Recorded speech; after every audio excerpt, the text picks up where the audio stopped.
Food গধূলি ধাৰাবাহিকখনৰ আজি নিশা আহিবলগীয়া এপিছডৰ প্ৰমো বৰ্তমান মুকলি হৈছে আৰু আজিৰ প্ৰমোত বাৰু আমি কি দেখিবলৈ পাইছোঁ আহকচোন আমি অকণমান চাই লওঁ।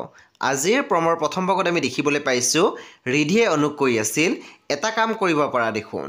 তেতিয়া আমি দেখিবলৈ পাইছোঁ অনুৱে মাত দিছিল কি?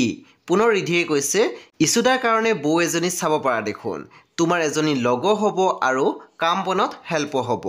তাৰপিছত আমি প্ৰমোত দেখিবলৈ পাইছোঁ প্ৰিয়াংশুৱে কৈ আছিল মই কিন্তু আজিয়ে চানমাৰীলৈ যাম, প্ৰায় 11 মান বজাত, তাতে গৈ ভালকৈ কথা পাতিম, তেতিয়া আমাৰ ফ্ৰেণ্ডশ্বিপটোও আগবাঢ়িব। প্ৰমৰ একেবাৰে অন্তিম ভাগত আমি দেখিবলৈ পাইছোঁ পৰী আৰু সমীৰণক দেখুৱাইছিলে। চ' বন্ধু বান্ধৱীসকল আজি নিশা 8:30 বজাত ৰং টিভিত আহিবলগীয়া ফুড গধূলি ধাৰাবাহিকখন খুবেই বেছি ইণ্টাৰেষ্টিং হ'বলৈ গৈ আছে। চ' আপোনালোকে চাবলৈ একেবাৰে নাপাহৰিব। পৰৱৰ্তী আপডেটৰ বাবে আপোনালোকে আমাৰ চেনেলটো ছাবস্ক্ৰাইব কৰি কাষত থকা বেল আইকনো টিপি দিবলৈ নাপাহৰিব।